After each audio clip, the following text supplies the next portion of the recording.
राम मंदिर में होने वाली रामलला की प्राण प्रतिष्ठा के लिए पूरा देश उत्साह के साथ तैयार है। हालांकि ये उत्साह कहीं न कहीं फीकी भी नजर आ रही है। इसकी वजह ये है कि देश के 4 शंकराचार्य इसमें शामिल नहीं हो रहे हैं। ज्योति मठ के वर्तमान जगद्गुरु शंकराचार्य स्वामी अविमुक्तेश्वरानंद सरस्वती ने कहा कि चारों शंकराचार्य प्राण प्रतिष्ठा आयोजन में शामिल नहीं होंगे। उन्होंने ये भी बताया कि आखिर क्यों शंकराचार्य की तरफ से प्राण प्रतिष्ठा में शामिल होने का फैसला नहीं किया गया है। दवायर को दिए गए एक इंटरव्यू में स्वामी अविमुक्तेश्वरानंद सरस्वती ने बताया कि किस तरह से 22 जनवरी को होने वाली प्राण प्रतिष्ठा शास्त्रों के खिलाफ है। इंटरव्यू के दौरान जब उनसे सवाल किया गया कि आपने 22 जनवरी होने वाली प्राण प्रतिष्ठा में जाने से इनकार क्यों कर दिया, कि आपको इस कार्यक्रम में शामिल होने का निमंत्रण नहीं मिला है। इसके जवाब में शंकराचार्य स्वामी अविमुक्तेश्वरानंद सरस्वती ने कहा कि मैंने किसी भी निमंत्रण से इनकार नहीं किया है। सच्चाई ये है कि हमें अभी तक निमंत्रण नहीं दिया गया है। इस वजह से हमारे ऊपर इस बात का कोई भी आरोप नहीं लगाया जा सकता है कि हमने निमंत्रण को ठुकराया है। उन्होंने कहा कि राम जन्मभूमि के लिए हमने अपना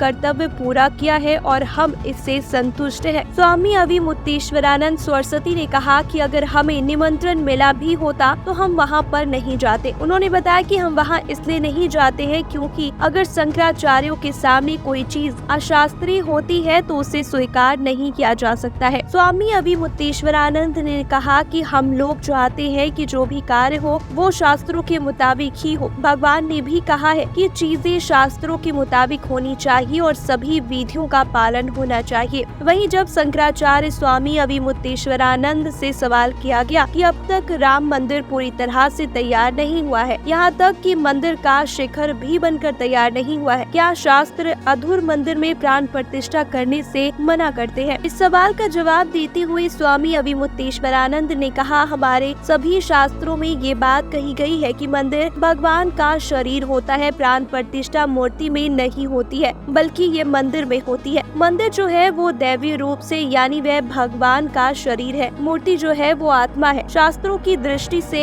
मंदिर ही भगवान का शरीर है। उन्होंने आगे बताया, शास्त्रों में बताया गया है कि कलश भगवान का सिर होता है, अभी तक शिखर ही नहीं बना है। शिखर को भगवान की आंखें बताया गया है। जिस तरह से हमारे शरीर में सिर से लेकर पैर तक अंग होते हैं, उसी तरह से मंदिर में भगवान के अंग की कल्पना की गई है। उन अलग अलग अंगों की प्रतिष्ठा होती है। मंदिर के इन अंगों में से अभी तक आंख, मुंह, सिर बना ही नहीं है। जो मंदिर का शिखर बनेगा तो उसके ऊपर कलश चढ़ेगा। अभी सिर बना ही नहीं है और आप प्राण प्रतिष्ठा कर रहे हैं। ये कोई सामान्य गलती नहीं है।